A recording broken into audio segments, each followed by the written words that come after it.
Dios que es eternamente y para siempre, les queremos dar a todos una cordial bienvenida el día de hoy. En este primer domingo de septiembre, a esta hora en que estamos a 115 grados en el sur de California, les queremos dar una literalmente calurosa bienvenida el día de hoy.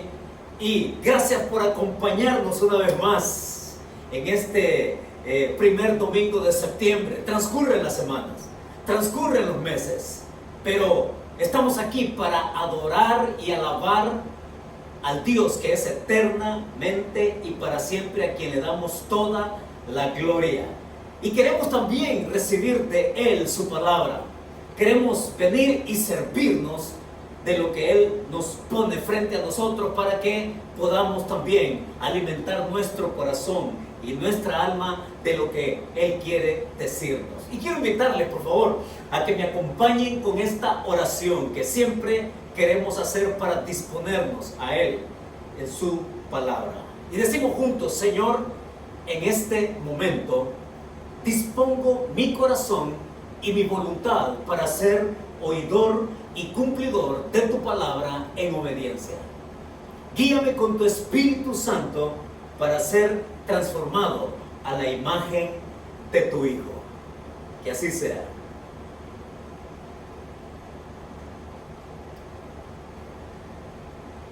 El mayor Sean Faulkner quería sorprender a su esposa y hacer algo especial para su cumpleaños desde su puesto destacado allá en Afganistán.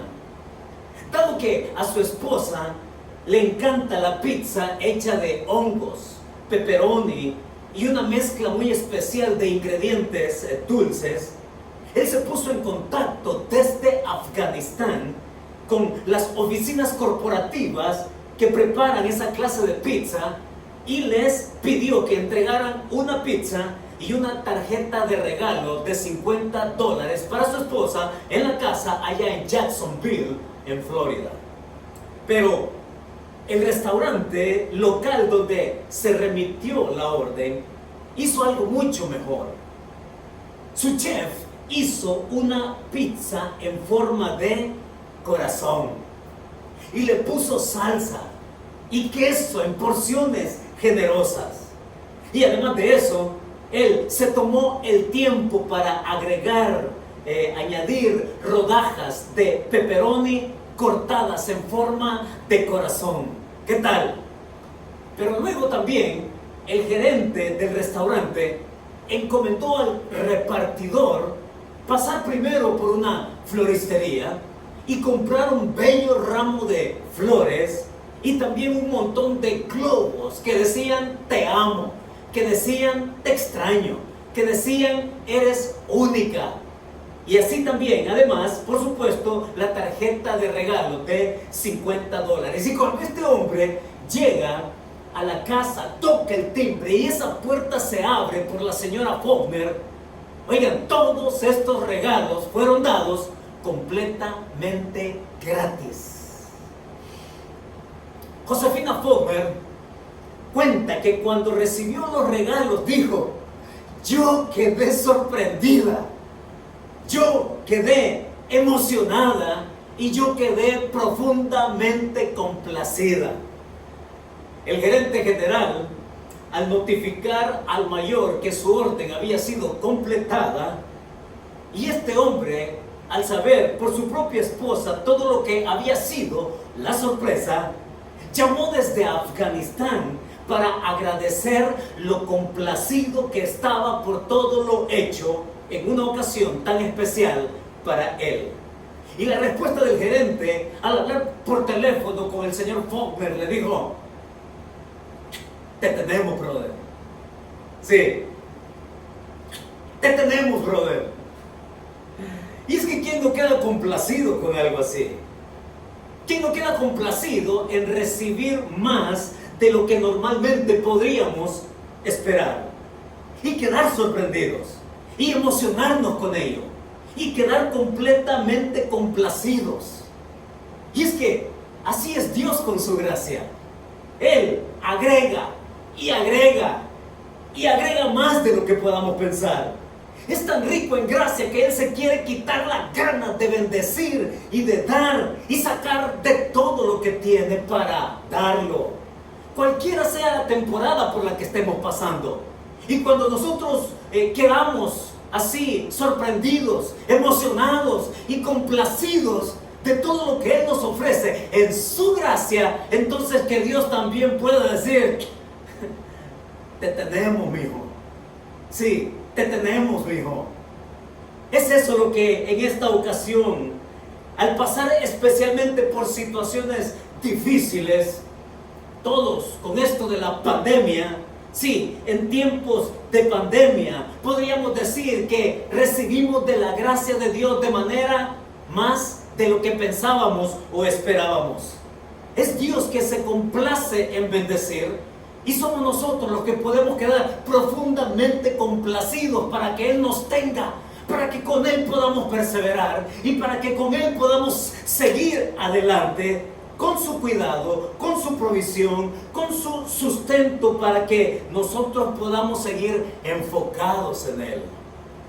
Así es como el autor nos quiere presentar a ese Dios maravilloso. Así es como el autor nos quiere presentar al Hijo maravilloso.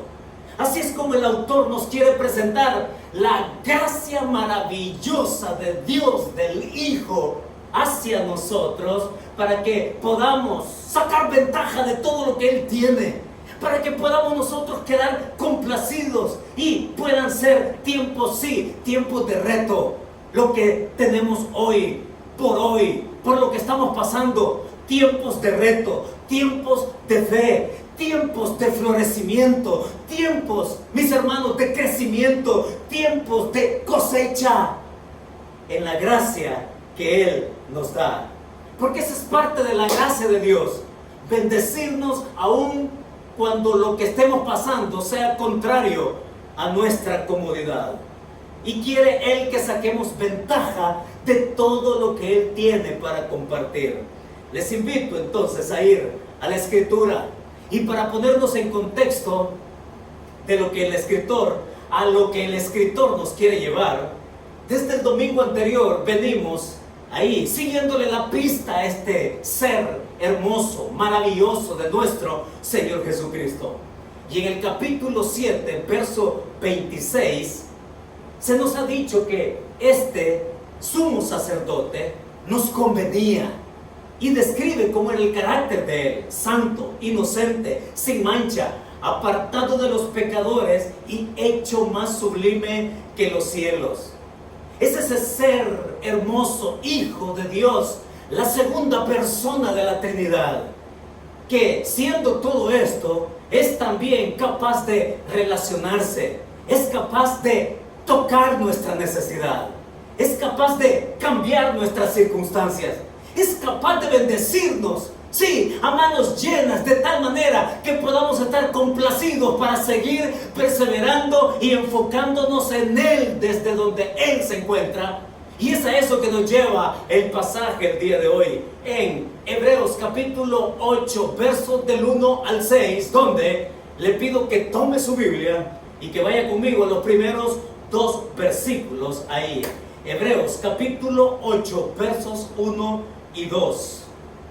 Y dice así: ahora bien, el punto principal de lo que venimos diciendo es que tenemos tal sumo sacerdote, el cual se sentó a la diestra del trono de la majestad en los cielos, ministro del santuario y de aquel verdadero tabernáculo que levantó el Señor y no el hombre. Tenemos aquí, mis hermanos, lo que continúa el escritor bíblico proponiéndonos. Y lo que nos va a proponer es toda la gracia que Él tiene de manera ilimitada, sin restricciones, para que nosotros podamos tomar ventaja de ello. En los primeros 2 versículos encontramos este primer principio que, por favor, métaselo, pero métaselo bien hondo en el alma, en el espíritu y por donde más le pueda caber, porque es una realidad que usted y yo podemos tener el día de hoy.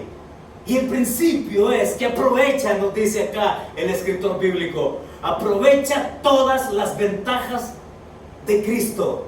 Aprovecha todas las ventajas que Cristo tiene para ofrecerte. ¿Cuáles son esas ventajas? Vaya manera de describirlo. Vaya manera de insinuarlo allá en el versículo 26 del capítulo 7. Y vaya manera de explicarlo ahora mismo en los versos del 1 al 2. Aprovecha todas las ventajas que Cristo tiene para ofrecerte.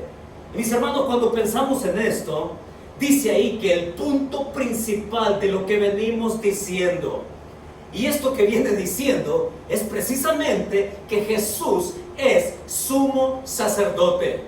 Lo viene diciendo allá desde el capítulo 4, verso 26, y que lo continúa acá y va a seguir por los próximos capítulos también.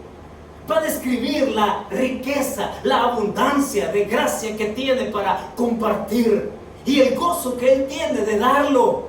En los versículos del 1 al 2 encontramos entonces que este sumo sacerdote que nos convenía, dice acá en el verso 1, el punto principal es que este sumo sacerdote, iba a ser algo interesante acá la explicación, porque estamos claros que Él pone a Jesucristo desde el lugar donde ya no existen restricciones. Sí, porque el sacerdocio levítico, arónico, tenía sus restricciones, tenía sus limitaciones, y siempre Él está manejando los contrastes en su epístola. Y los contrastes aquí tienen que ver con todas las restricciones que tenía el sacerdocio arónico y todo lo que tiene Jesús ahora desde su lugar santo allá en el cielo, que se sentó, dice, a la diestra del trono de la majestad en las alturas. Es allá que le llama acá el verdadero tabernáculo, la presencia misma de Dios. Es allá donde Él se encuentra, en ese santuario que no es otro, óigalo, de lo que fue el prototipo en el tabernáculo aquel en el desierto. El santuario aquí se refiere precisamente a lo que era el lugar santísimo, donde estaba restringido solamente para que el sumo sacerdote pudiera tener acceso. Solo él y no el pueblo. Pero las restricciones aplicaban por todo lo que ya hemos discutido de manera suficiente a lo largo de las predicaciones anteriores. Pero este Cristo, este sumo sacerdote que nos convenía, dice que está en el tabernáculo, en el santuario. Y el santuario y tabernáculo donde Él oficia es la misma presencia suya, de Dios, que se sentó, dice, a la diestra. Se sentó, pero no para descansar. Se sentó porque significó victoria, y aún estando en victoria y sentado, Él no está inactivo. Él sigue oficiando y ministrando como sacerdote de Dios para nosotros. En otras palabras, nosotros tenemos que decir que lo que era el sacerdocio arónico, que era sombra y figura de lo que había de venir, es que ya no hay más sombras que seguir, es que ya no hay figuras que imaginar, es que ya no hay figuras a las cuales tenemos que dar avance, porque ya todo está hecho y todo está completado con Cristo como sumo sacerdote en su trono, en su santuario, porque esa ahora es la realidad. Ya no es un boceto, ya no es una imagen, ya no es una figura que perseguir, ahora es la realidad completa donde ese sumo sacerdote ministra. Y todo lo ha devenido en el Antiguo Testamento, todo lo que tiene que ver con fiestas, fechas, rituales mismos hechos por los sacerdotes, todo eso, el mismo tabernáculo en conjunto, promesas, profecías, todo eso apuntaba hacia la realidad. Esa realidad plena que ahora aquí dice el escritor, se sentó a la diestra de la majestad en los cielos. Es que todo eso apuntaba a su persona, y como persona, en su persona, Cristo mismo dio avance, durante su corto tiempo en la tierra, 33 años, especialmente los últimos 3, allá cuando él vigorosamente lleva a cabo, realiza su ministerio terrenal, proclamando sus buenas nuevas. Pero antes de comenzar esas buenas nuevas, él se paró allá en la sinagoga de Nazaret. Él mismo le dio avance a la pregunta de Juan el Bautista, cuando él envía a esos mensajeros que le dice, nos manda Juan y pregunta si eres tú el que había de venir o tenemos que seguir esperando a otro. Y la respuesta de Jesús es contundente. Y Jesús les dice, pues díganle a Juan que los cojos caminan, que los ciegos ven, que los mudos hablan, que los muertos son resucitados. En otras palabras, díganle a Juan que el tiempo ha llegado, porque todas esas señales eran las señales mesiánicas, las promesas y las profecías de lo que se había dicho acerca de él, y que encaminaban hacia un punto culminante, y ese punto culminante era el mismo Señor Jesucristo parado en aquella sinagoga y diciendo, hoy se ha cumplido frente a ustedes esta profecía. Sí, qué emoción, ¿no? Miren, con este calor y con esta emoción yo no sé cómo voy a terminar. Si termino infartado, sepan disculparme, por favor. Sí, tenemos un sumo sacerdote. Lo que va a la cabeza de todo acá, dice, el punto principal. Lo que va a la cabeza ya no es un prototipo. Lo que va a la cabeza, lo que es importante ahora es la realidad que ese sumo sacerdote lo tenemos y que podemos prestarle atención y que podemos seguirlo, porque todo lo que ha dicho y todo lo que ha hecho dan señales vivas de quién es él.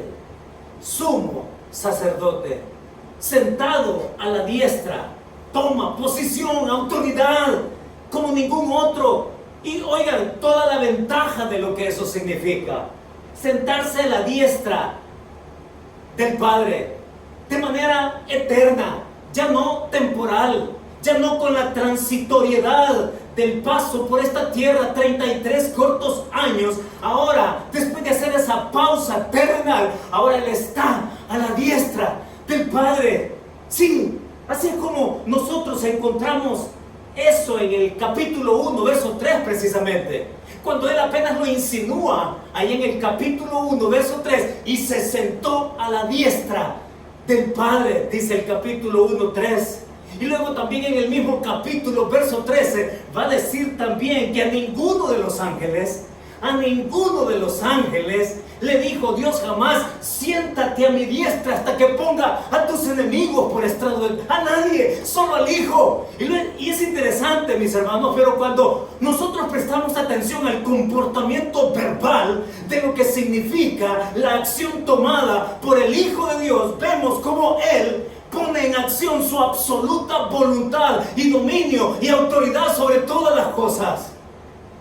Cuando nosotros venimos a lo que el escritor nos propone acá, es Jesús haciendo, es Jesús tomando acción sin dependencia de nadie, es Jesús, Cristo mismo, cuando toma condición humana, Cristo mismo, Él mismo, restringiendo el uso de sus atributos durante el período terrenal, Él mismo, durante este tiempo, disponiéndose a sufrir y padecer por todo lo que ya nosotros sabemos en la Escritura. Él mismo da su vida y Él mismo toma su vida. Él mismo, dice Juan ahí en el capítulo 10, verso 18, palabras del Señor Jesucristo, dice: la vida nadie me la quita, sino que yo la doy de mi propia voluntad. Tengo autoridad para darla y tengo autoridad para tomarla. Y fue así precisamente cuando el tercer día, sí, el glorioso tercer día de resurrección, se levantó de entre los muertos. Se levantó porque Él quiso levantarse. Dio su vida porque Él quiso darla.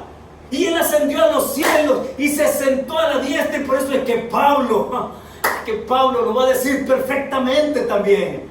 Dice que Dios le dio un nombre, sobre todo un nombre, y lo exaltó hasta lo sumo a la diestra suya, desde donde Él vendrá a juzgar.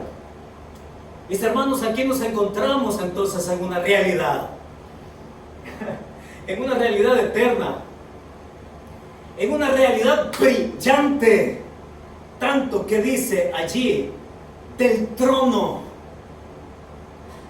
Nosotros que no vivimos en un contexto de monarquía, pero sí podemos entender la importancia de lo que significa ocupar el puesto mayor. Y cualquier puesto mayor, llámese oficina oval en nuestro caso, oigan, eso es un brillo opaco, es un brillo minúsculo comparado con el trono hablando de gloria y más gloria. Es decir, estamos hablando de la máxima expresión de gloria. Ya no es una imitación. El único que puede imitarse, por decirlo de alguna forma, el único que puede imitarse a sí mismo es el mismo Señor Jesucristo. Es que ya no hay más expresión de gloria que vaya más allá de Él. Cuando hablamos de trono, estamos hablando de lo que lo distingue a Él en su gloria eterna. Y dice también el verso ahí, de la majestad. Me encanta esta palabra. Me encanta esta palabra tanto en español como en inglés, majesty. Qué linda palabra, majestad, usada exclusivamente solo para Dios. Sí, la grandeza, su importancia, su preeminencia, que lo llena todo. Y dice también en los cielos, majestad en los cielos. De ese lugar que yo no le puedo explicar mucho.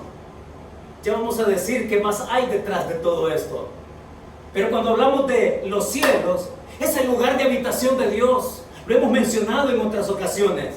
Allá donde el tiempo no existe, allá donde el tiempo cronos, suyo y mío, deja de ser. El concepto de tiempo cambia, cronos, al tiempo de eternidad. ¿Cómo le puedo explicar eso? No me lo pregunte, porque no se lo sabría explicar de manera experimental, pero sí se lo puedo explicar desde el punto de vista bíblico, desde la verdad bíblica, porque los cielos es desde ahí, desde donde el Hijo de Dios vino, descendió, estuvo aquí con nosotros, se hizo como uno de nosotros. Es Pablo, por cierto, el que dice que él mismo descendió, también dice, por encima, ascendió a los cielos, por encima, para llenarlo todo.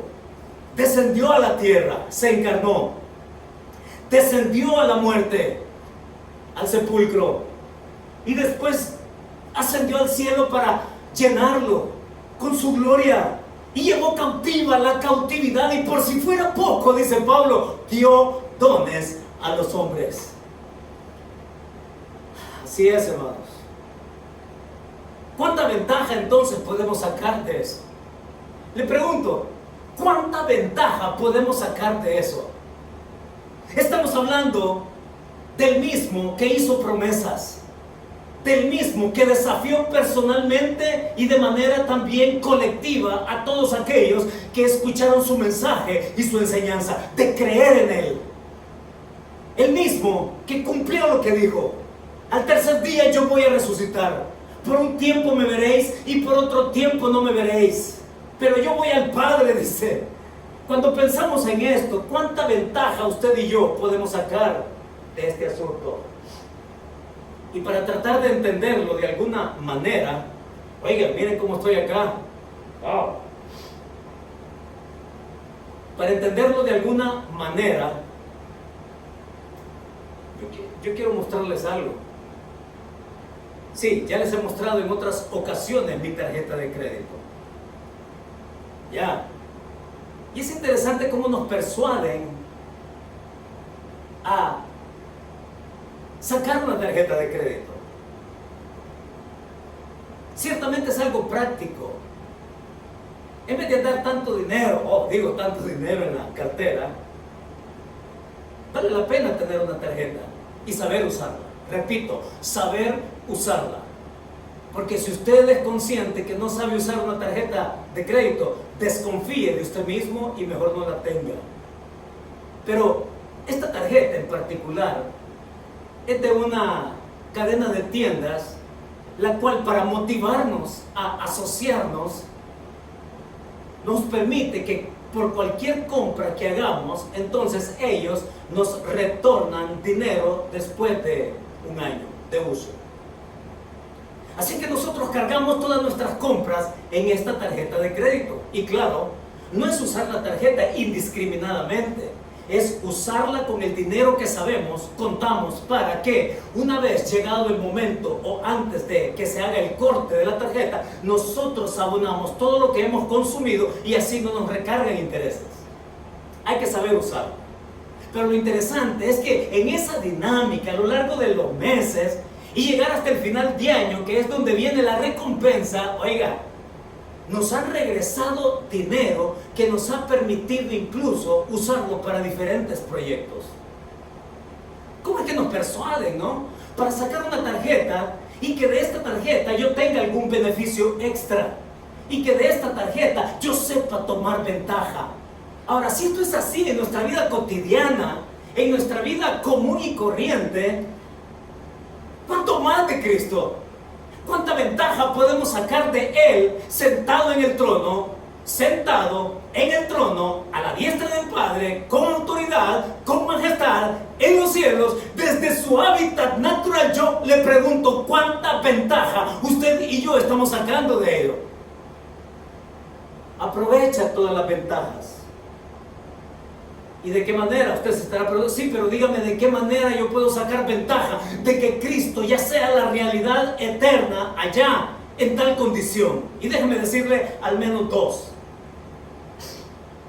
La primera es que usted sepa sacar ventaja de todo lo que Cristo tiene para dar ahora mismo con usted desde donde se encuentra. Oiga, la primera es esta. Fortalece tu vida de oración. Fortalece tu vida de oración. ¿Por qué? Porque precisamente este sumo sacerdote es lo que hace continuamente por ti y por mí desde ese santuario verdadero, desde su eternidad. Él intercede por nosotros. El que no escatimó ni a su propio Hijo. ¿Quién es el que condenará? Cristo Jesús, el que murió, más aún el que también resucitó, el que está a la diestra del Padre, el cual intercede por nosotros, dice Pablo. Una manera de sacar ventaja es que tú y yo nos unamos a la intercesión que el Hijo hace, el sumo sacerdote hace por ti y por mí, cualquiera sea la circunstancia por la que estás pasando. Fortalece tu vida de oración. Lo segundo que quiero proponer es que sepas perseverar en dependencia. Que sepas perseverar en dependencia por lo que Cristo ya hizo. Porque lo que Cristo hizo, lo había anticipado que lo iba a hacer. Y al hacerlo, Él nos comprueba qué clase de corazón, qué clase de misión y qué clase de plan tiene para ti. Que al creer en Él entonces, y con toda la garantía que Él me ofrece, y con toda la gracia que Él quiere impartirnos, que yo pueda de una manera práctica hoy perseverar en dependencia por lo que Él ya hizo. Que me baste y que me sobre lo que Él ya hizo para que tú y yo podamos perseverar en dependencia, cualquiera sea la época que nos esté tocando. Entonces dice el escritor en estos primeros dos versículos, aprovecha todas las ventajas que Cristo tiene para ofrecerte. Y eso nos lleva a lo segundo, en los versos del 3 al 5. Y dice así: porque todo sumo sacerdote está constituido para presentar ofrendas y sacrificios, por lo cual es necesario que también éste tenga algo que ofrecer. Así que, si estuviese sobre la tierra, ni siquiera sería sacerdote, habiendo aún sacerdotes que presentan las ofrendas según la ley, los cuales sirven a lo que es figura y sombra de las cosas celestiales, como se le advirtió a Moisés cuando iba a erigir el tabernáculo, diciéndole: mira, haz todas las cosas conforme al modelo que se te ha mostrado en el monte. Sigue el escritor y pasa a explicarlo. Lo que ha declarado ahora pasa a explicarlo con este principio. Y el principio que nos ofrece ahora mismo es: no te desenfoques de lo eternal por perseguir lo terrenal. Lo que el autor nos está diciendo ahora a todos es: no te desenfoques de lo eternal por seguir lo terrenal. Y miren de qué manera.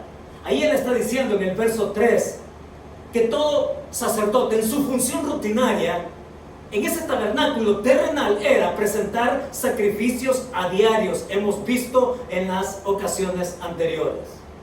El sacerdote y los sumos sacerdotes, su ritualismo los llevaba a presentar constantemente ofrendas, sacrificios, y más ofrendas, y más sacrificios, ¿sí? Y que también eso lo llevaba al sumo sacerdote una vez al año a presentar sacrificios de expiación por el pueblo.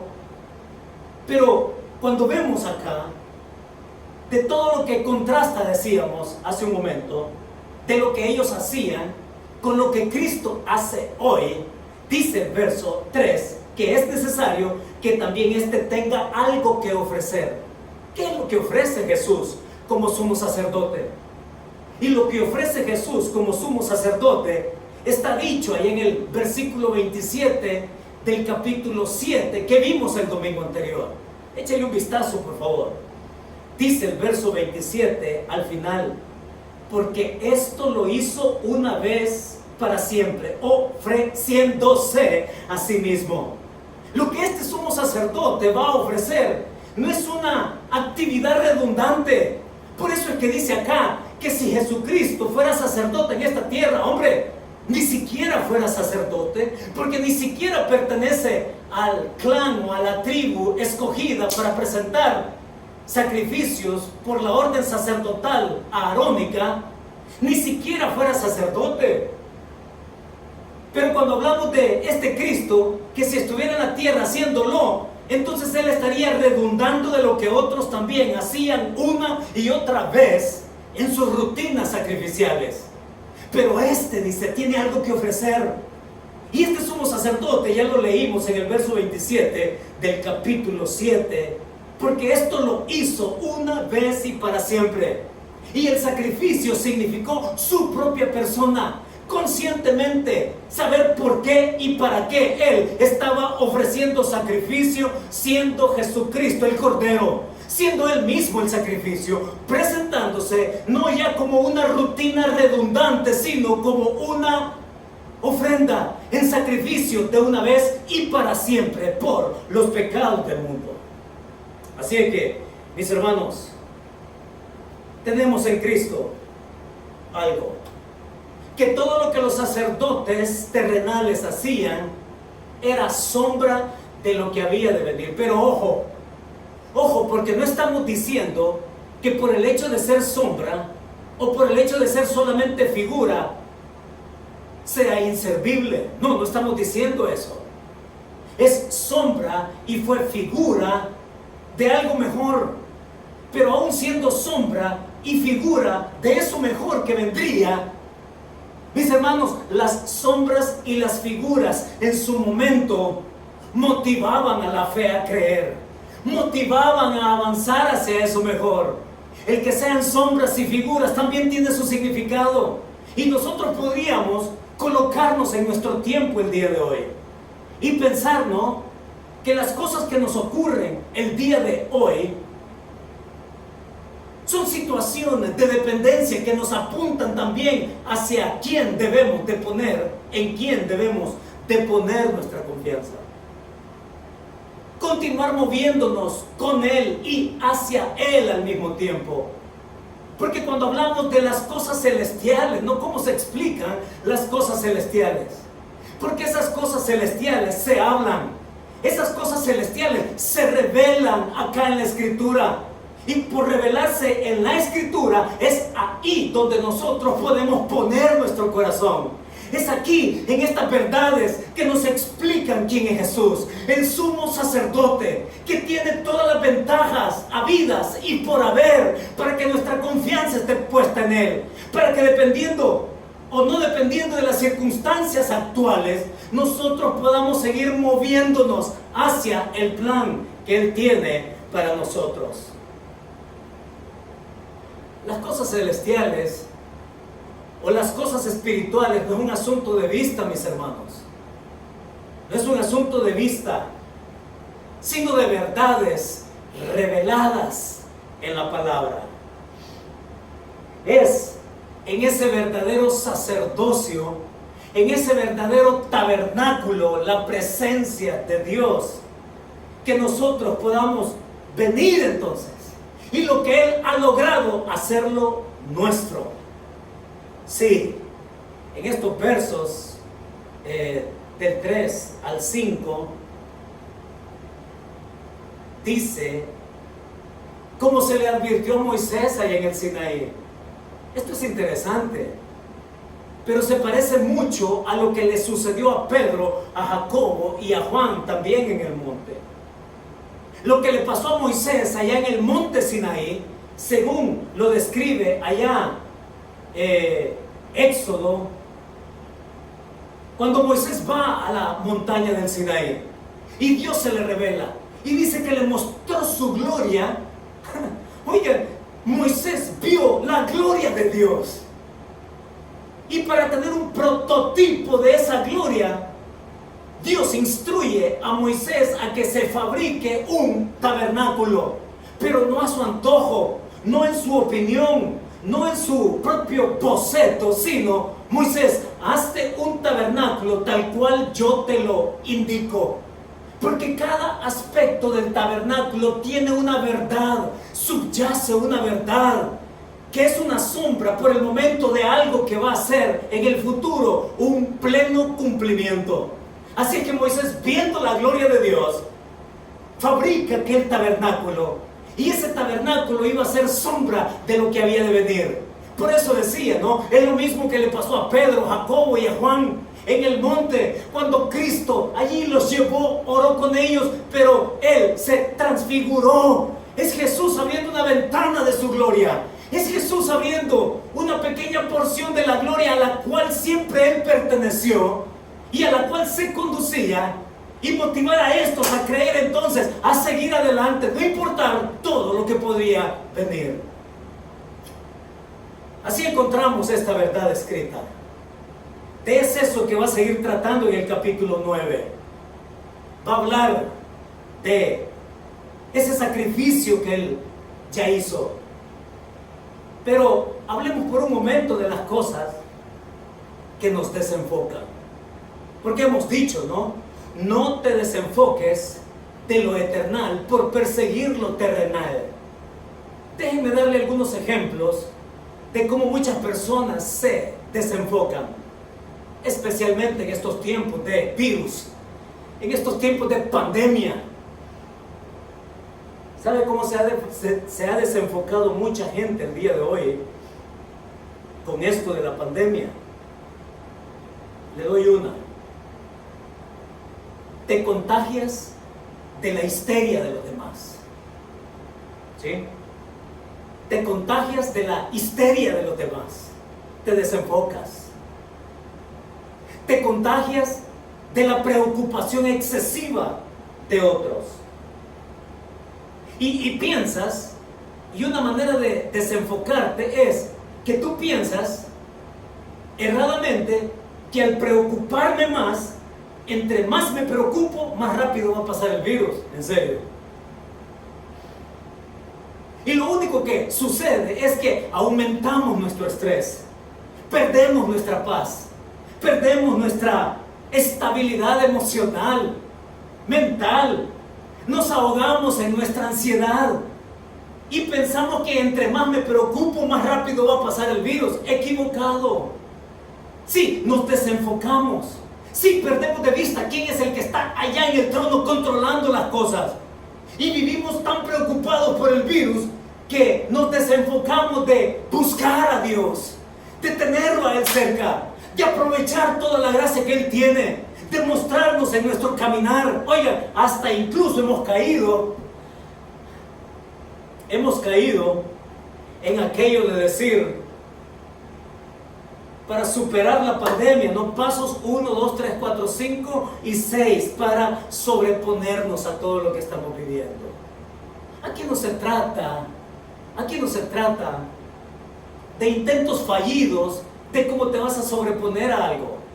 Se trata de cuánto tú estás aprovechando este momento para poner tu mirada y tu enfoque en el Señor, y que Él compruebe más y más cuánto Él tiene para darte aún en las peores circunstancias. Le pregunto, ¿cómo define usted sus últimos 5 meses? ¿Cómo defines tus últimos 5 meses? Déjeme decirle cómo he oído que algunos resumen o definen sus últimos 5 meses. Algunos han dicho, estaba aburrido. Otros han dicho, yo me he sentido como león enjaulado.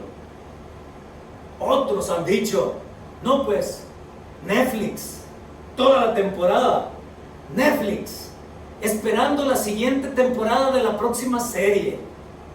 Otros definen sus últimos 5 meses como frustrado por no tener la libertad de hacer lo que les gusta. Ahora déjenme contarles algo más. Déjenme contarles de una mujer que nosotros tenemos que sentarnos a escucharla, que nosotros tenemos que guardar silencio y escuchar cómo ella definió o ha definido sus últimos 5 meses. Déjenme hablarles de Marisela de Pérez. Y esta mujer, al platicar con ella, definía los últimos 5 meses como estar en la cima del monte. Ahora no se equivoque, porque estar en la cima del monte para ella no significa estar en el estrellato, estar en la mejor condición. No, estar en la cima del monte para ella es describir la etapa 4 del cáncer que le fue diagnosticado en el mes de marzo. En etapa 4, me decía ella, es estar en la cima del monte de gravedad de un cáncer en sus ovarios. Etapa 4, donde ya estamos hablando de una situación grave, de una situación no solamente que compromete una parte de su cuerpo, sino que compromete toda su cavidad abdominal, y por si fuera poco, también una metástasis invasiva que alcanza incluso hasta su pleura. Sí, que sus pulmones se llenaron de agua. Y al entrar en esa etapa de esta temporada de su vida, mientras para usted ha sido aburrimiento, Netflix, y para estar ahí como león enjaulado, para ella significó estar en el tope de la gravedad de un cáncer, etapa 4. Y lo que significó para ella, me decía esto: sí, quedé impresionada, sí, me dolió, sí, lloré. Y al pensar no solamente más allá de ella, pensar en su esposo Ronald, pensar en sus hijas. Y oigan, hermanos, es tremendo, porque son personas que yo conocí desde que eran novios, desde que eran solteros. Personas que los he visto crecer en el Señor, servir juntos. De hecho, eran parte de nuestras parejas que nos reuníamos el día viernes en nuestra casa. Personas muy entrañables en nuestro corazón, que cuando supimos la noticia, a lo que nos movió inmediatamente fue a orar por ellos y unirnos en un clamor por ellos, junto con otros que los apreciamos y los amamos. Pero usted se estará preguntando, bueno, ¿y qué siguió con ella? Lo que siguió para Marisela en su etapa 4 de cáncer, donde su cavidad abdominal estaba comprometida, donde su pleura estaba comprometida, oigan, y que sus pulmones también estaban llenos de agua, significó para ella 6 periodos muy fuertes y dolorosos de quimioterapia. 6 periodos que correspondieron a 18 semanas constantes de quimioterapia, y la última terminada apenas la semana pasada. Y en cada ocasión ella decía, cada paso ha sido muy sufrido y con dolor. Y cuando yo le preguntaba a Marisela y Ronald, y él decía, ha sido lindo en todo este tiempo, con sus hijas y con su mamá, y todos han convertido su casa en un altar de clamor, en un altar de oración, en un altar donde buscaban ver la gloria de Dios manifestándose en su vida, en su cuerpo, en su organismo. Hermanos, cuando nosotros pensamos en esto, vaya si este tiempo no es un tiempo de retos, tiempos de fe, tiempos de florecimiento, tiempos de crecimiento, tiempos de cosecha. Te invito a que nosotros podamos imitar el corazón de Marisela, que podamos decir también, ¿no?, como ella. Oigan, cuando le vinieron a hacer las otras pruebas de darle el seguimiento de su gravedad, y cuando los resultados de los exámenes, de los test y de todo lo que los especialistas estaban tratándola, oigan, se quedaron sorprendidas porque decían, hombre, esta no eres tú, esta quizás es otra paciente. Y la opinión de los profesionales, de los especialistas, llegar y decir, esto no es la quimioterapia, esto es Jesucristo.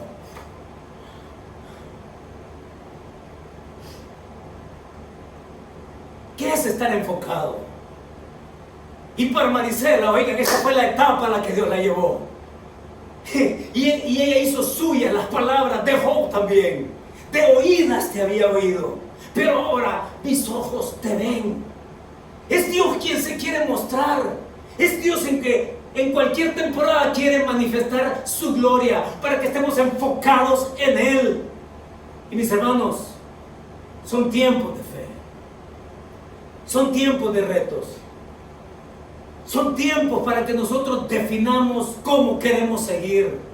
Lastimosamente, debo decirlo, muchos han ablandado su corazón y se han desenfocado de aquel que está allá en el trono, con gracia abundante, sin restricciones, para bendecirnos y que sepamos seguir confiando en Él a pesar de diagnósticos, a pesar de crisis, a pesar de pandemias.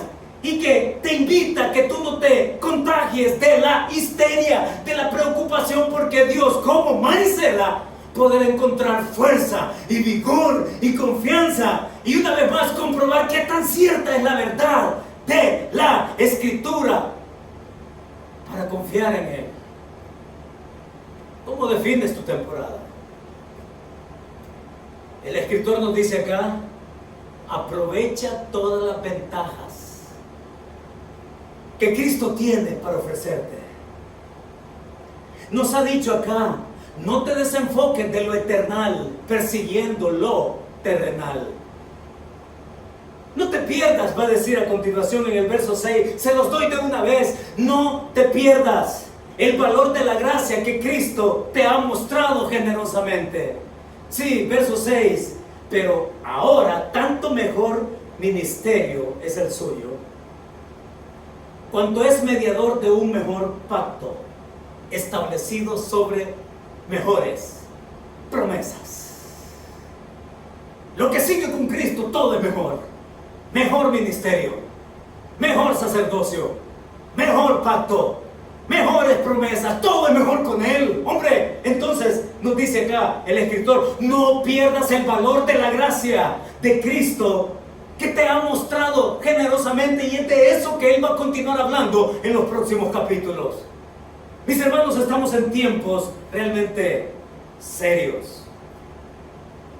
Y la máxima seriedad para usted y para mí que confesamos a Jesús es perseverar.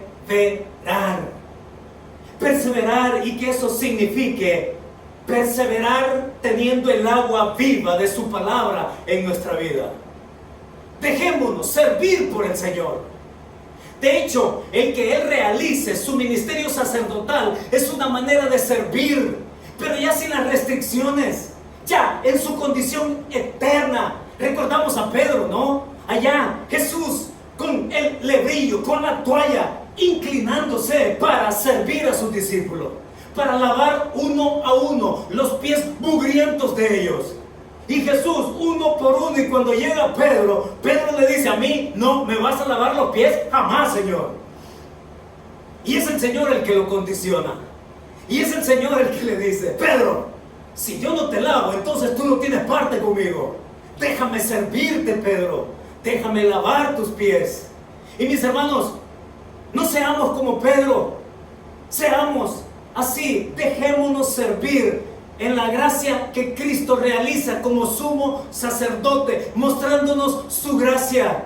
Dejémonos servir en porciones generosas de su palabra viva, que transforma, que cambia, que nutre, que vigoriza nuestra alma y nuestro espíritu, para que seamos conscientes de todo lo que nosotros podemos echar mano y sacar ventaja de esa gracia que Él tiene para darnos. Que esa perseverancia en tiempos de pandemia, que sea también prioridad. Buscando lo eternal, enfocándonos en lo eternal y no perdiéndonos en lo terrenal. Poner las cosas, poner la mira en las cosas de arriba, dijo Pablo, y no en las de la tierra. ¿Con qué verdad nos quedamos entonces? ¿Con qué verdad nos despedimos el día de hoy? ¿Con qué verdad nos vamos a disfrutar un refresco bien frío con este gran calor? Hombre, la verdad es esta, hermanos. La verdad es esta. Toma ventaja de lo que Cristo continúa haciendo a tu favor para perseverar en Él. Él está activo, sirviendo, intercediendo, orando, sin restricciones, ofreciendo su gracia para que nosotros, nuestra mirada puesta en Él, sin desenfocarnos en lo terrenal. Ya no tomes las pastillas para aliviarte. No, ya no tomes tranquilizantes para pasar la pandemia. No, confía en el Señor, agárrate de Él. Dile: Señor, dame de tu gracia y ayúdame a mantenerme enfocado en ti. Y quedar complacido. Y que el Señor al final diga: te tengo, mi hijo. La verdad es, toma ventaja de todo lo que Cristo continúa haciendo a tu favor para perseverar en Él. Y que esa gracia nos permita perseverar en prioridad de lo que Él busca en nosotros. Tiempos de reto,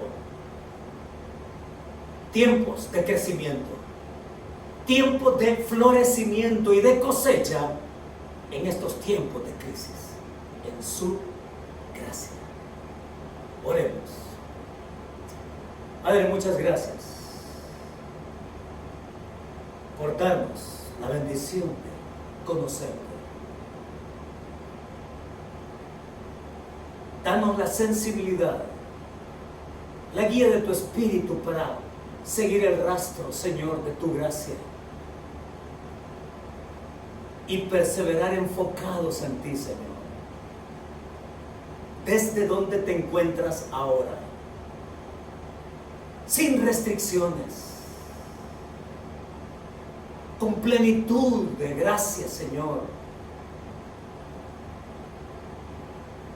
para que nosotros podamos pertenecerte en perseverancia, en rendición y en fruto, aun cuando tengamos que pasar por estas crisis. Sí, Señor, tómanos, te pertenecemos, y haznos ser perseverantes para tu gloria. Así te lo pedimos, Señor, en el nombre de tu Hijo Jesucristo. Amén. Que Dios nos bendiga.